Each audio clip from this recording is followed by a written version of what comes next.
Nepal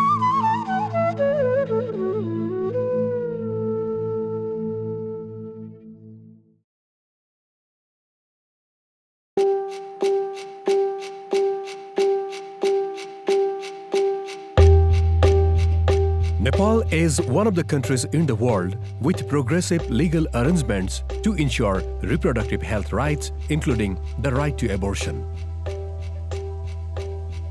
Was the journey of creating such progressive laws smooth? The political changes of 1990 and 2006, driven by the People's Movement, were major breakthroughs that laid the conceptual foundation for women and human rights in Nepal. As a result, the Article 38(2) of the Constitution of Nepal guarantees every woman the right to safe motherhood and reproductive health. This includes the right to abortion, which is an integral part of reproductive health. The constitutional arrangement has been facilitated by the collective efforts of honorable parliamentarians, government officials, policymakers, health workers, non-governmental organizations, civil society, and right-based activists. Prior to 2002, abortion was strictly prohibited in Nepal, leading to unsafe abortions that were adversely affecting women's lives and health. I had just started working as a medical officer at a maternity hospital, and I encountered many women with various health issues. Many of them were suffering complications from unsafe abortions. The most heartbreaking part was that we were unable to save most of them. Although we did manage to save some, their physical and mental well-being was significantly affected. Severe impact of unsafe abortion on women's health and well-being were also revealed by different studies and research from that period. Numerous efforts were made to gain legal recognition from various sectors and organizations, in which CRIPA, as a research institution, conducted at least 9 or 10 studies on abortion. We gathered extensive data and explored every possible avenue in our research efforts. We strongly advocated for legalization of abortion, emphasizing that it was an essential step forward. Our advocacy efforts proved successful, and in 2002, abortion was legalized.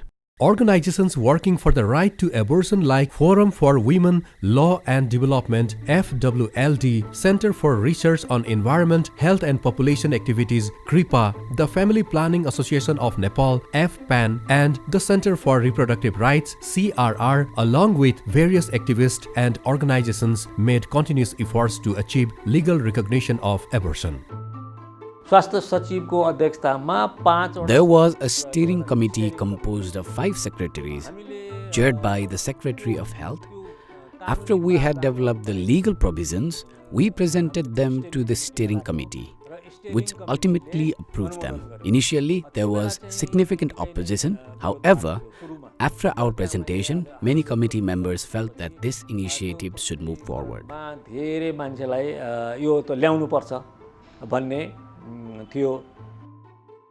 As a result of these initiatives, the then Parliament of Nepal passed a bill on April 10, 2002 that granted legal recognition to abortion under specific conditions.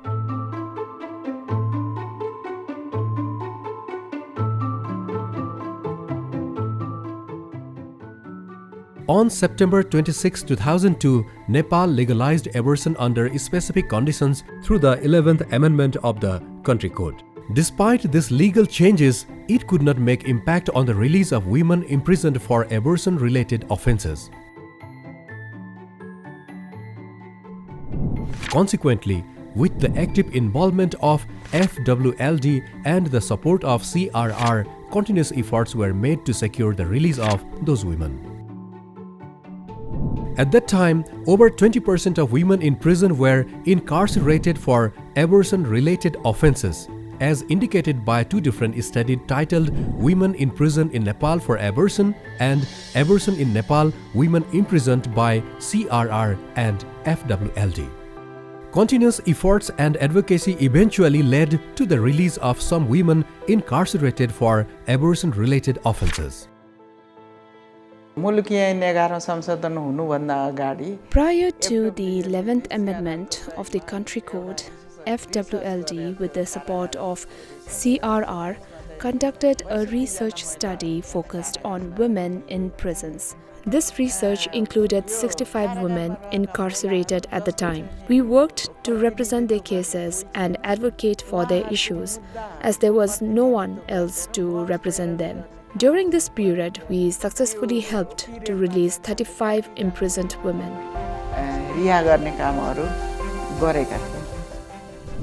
Although the 11th Amendment of the Country Code introduced changes to the legal provisions on abortion, the prolonged inability to establish and implement the necessary mechanism in place led to continued confusion about abortion services. Consequently, as a result, women continued to encounter added legal complexities and face potential penalties. Even after the bill was authenticated, safe abortion services could not be initiated.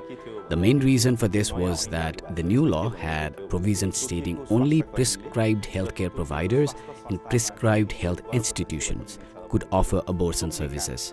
This means the regulation is needed to define prescribed healthcare providers and prescribed health institutions. The necessary regulations were not formulated in a timely manner. As a result, despite the bill being passed on September 26, it remained unenforced. During this time, 12 new cases were filed against women who had undergone abortions. In response, we filed a public interest litigation in the Supreme Court of Nepal, demanding the prompt formulation of the necessary regulation. As a result of our litigation, Safe Abortion Service Procedure 2003 was passed on December 25, 2003.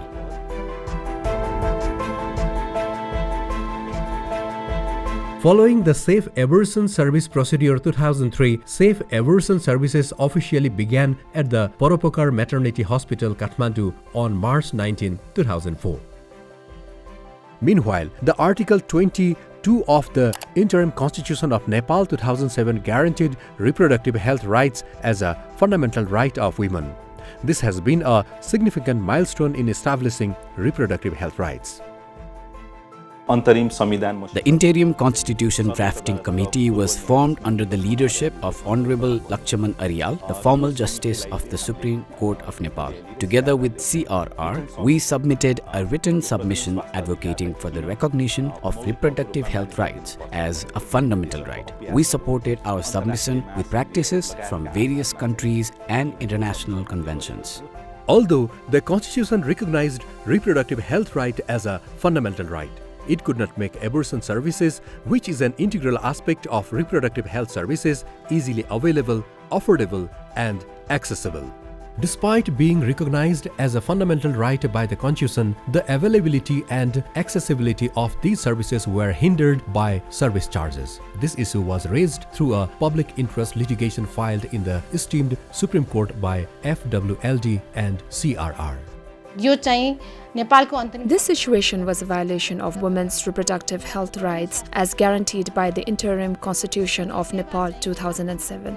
The service was not truly available or accessible, and existing policy gaps contributed to cases like that of Lakshmi, who was forced to give birth to her sixth child. To ensure that no one else faces similar challenges, she filed a public interest litigation. On May 20, 2009, the esteemed Supreme Court of Nepal issued a landmark verdict in the case of Lakshmi versus the Government of Nepal. This verdict established important and far-reaching principles on abortion and reproductive health, marking a significant milestone that continues to resonate today. There are situations where women are unable to undergo an abortion even though they meet the legal criteria that allows for it. Considering the situation, particularly in Lakshmi's case, despite already having 5 children, she became pregnant again. Due to her poverty and various circumstances, Lakshmi found herself in a position where she needed an abortion but could not afford the necessary fees. Additionally, abortion services were unavailable in her village. and there was a lack of access to quality pregnancy-related care. The challenges left women like her forced to continue with their pregnancies despite being unable to support them. In response to this issue, we have issued several orders outlining the necessary legal frameworks, the scope of what should be covered, how to approach reproductive health in a comprehensive manner to ensure that services are accessible and available, and thereby issued a clear directive to the legislature as well.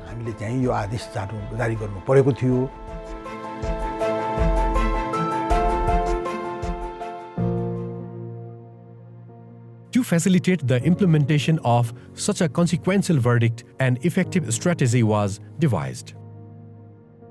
सर्वोच्च अदालतबाट जुन लक्ष्मीको मुद्दा आयो जसमा चाहिँ महिलाको गर्भपतनमा The verdict of the Supreme Court in the Lakshmi's case interpreted women's rights to abortion as a constitutional and human right. The implementation of this verdict was essential to ensure women's access to safe abortion services. In response, various organizations and institutions that provide safe abortion services and advocate for these rights joined forces, and under the coordination of the National Women Commission with FWLD as the Secretariat and with support from Center for Reproductive Rights, the Reproductive Health Rights Working Group was formed to implement reproductive health rights. कार्यान्वयन समूह गठन भएको थियो.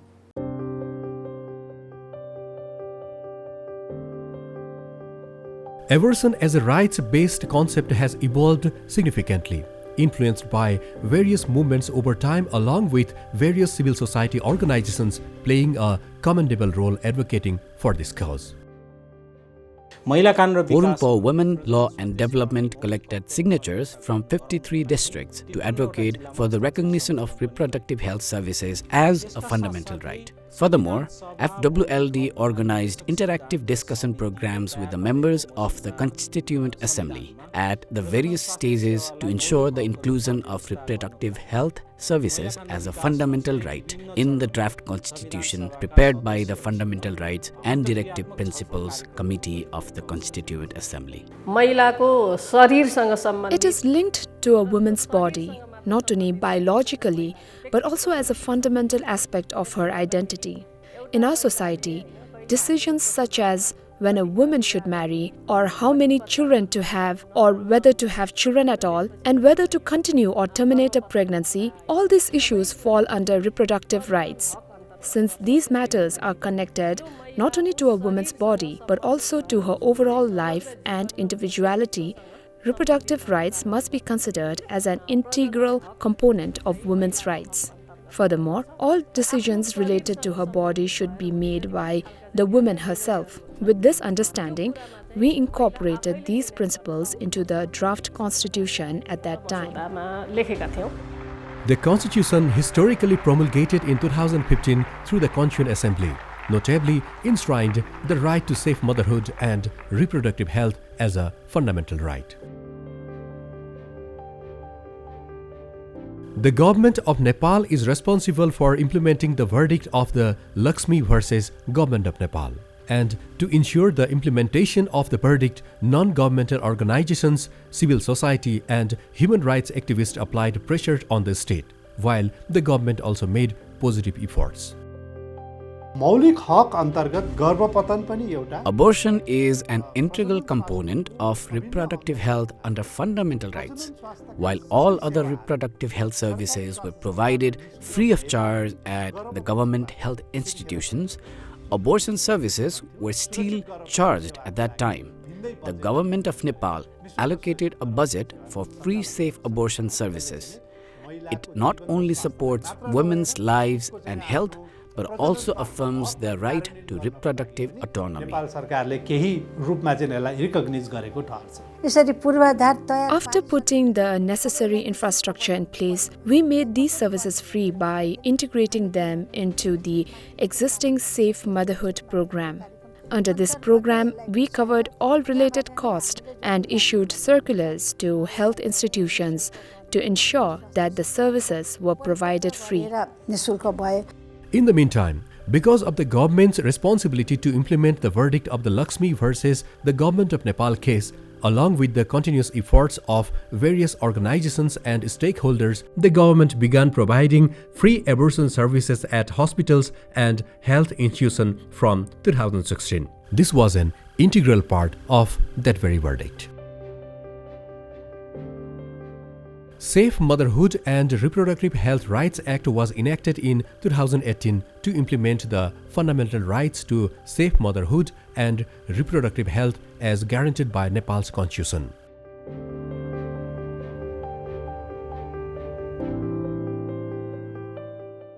The objective of this act was to respect, protect, and fulfill reproductive health rights, ensuring that these services are safe, of high quality, accessible, and available. Conceptualized as a right-based approach, this act underwent continuous discussions and collaboration from its drafting to its enactment, involving civil society, medical experts, healthcare providers, including the Reproductive Health Rights Working Group and the Government of Nepal. Even after the law was enacted, its regulation was not introduced for nearly 2 years. The absence of the regulation led to several challenges in implementation, including the operation of the services provided by the law, such as issues around providing free abortion services, budget allocation provisions, and ensuring adolescent-friendly and disability-friendly reproductive health services. Another important aspect was that the establishment of a monitoring body known as the Reproductive Health Service Coordination Committee, which was intended to assess the impact, effectiveness, and implementation of these services. However, the government did not take any initiative on these matters. CRR and FWLD filed a public interest litigation in the Supreme Court in 2020. The main demand of this case was the formulation of the regulation needed to implement this act. Following the filing of the public interest litigation and the court issuance of a show cause order, the government began to take necessary steps to implement the law.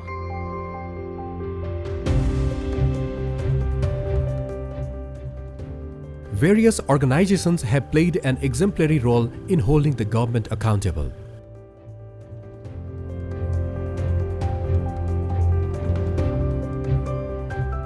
Additionally, the continuous advocacy efforts by non-governmental organizations, civil society, and rights activists combined with the positive initiatives taken by the Government of Nepal led to the development and implementation of the Safe Abortion Service Program Management Guideline, Adolescent-Friendly Health Service Operation Guideline, and Disability-Friendly Reproductive Health and Safe Motherhood Service Guideline.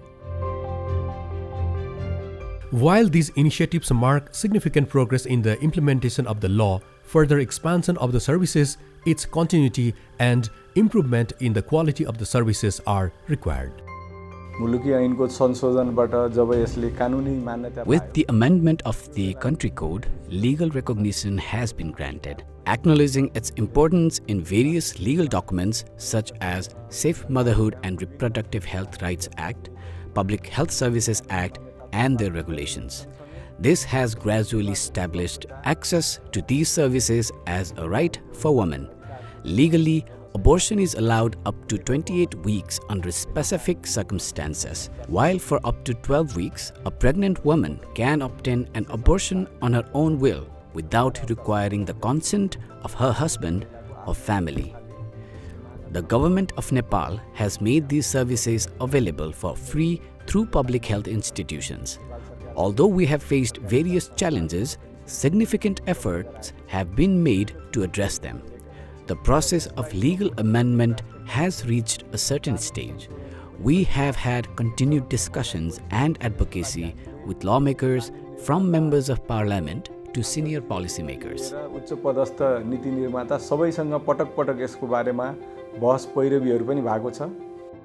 Nepal, as a signatory to the international conventions, is committed to protecting women's rights, including women's reproductive health rights outlined in various human rights-related international documents. Despite various efforts and some progress, women in Nepal still face obstacles in fully exercising their rights to abortion. A study conducted by CRR and FWLD showed that women are still subjected to punishment for undertaking an abortion. In response to this issue, FWLD and CRR, in coordination with various non-governmental organizations, civil society, and rights activists, have been engaging in dialogue, discussions, lobbying, and advocacy to fully decriminalize abortion services.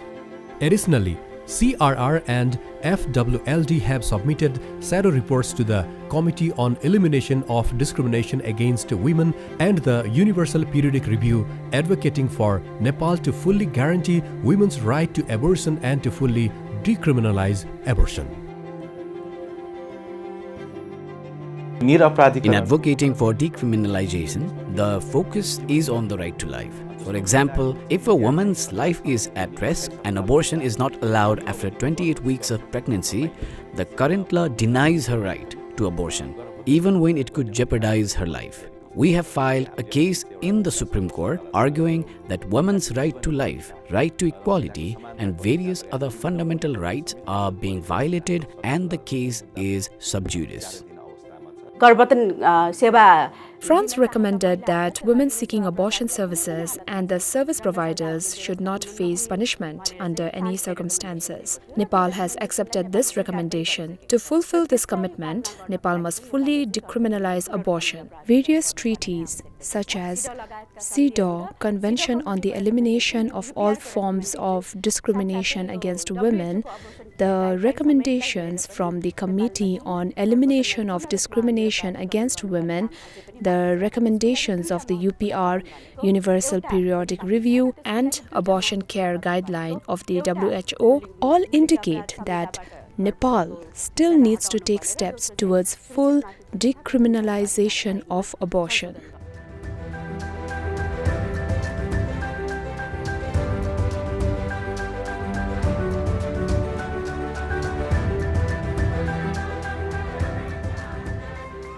Reproductive health and abortion rights are women's fundamental rights, and the commitment made by Nepal to ensure these rights is its international state obligation. The Constitution of Nepal recognizes this right as a fundamental right. Ensuring these rights and providing easy access to reproductive health services are both a matter of women's rights and a responsibility of the state. To effectively embrace this issue, it is essential to develop and implement laws, policies, programs, and plans that align with these principles.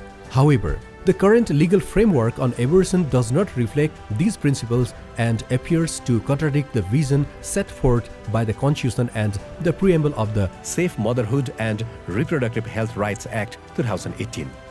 Therefore, to ensure the right to abortion as a human right for women in alignment with the Constitution of Nepal, international obligations, the principles established by the Supreme Court, and the recent recommendations by the World Health Organizations, it is necessary to amend the law to fully decriminalize abortion.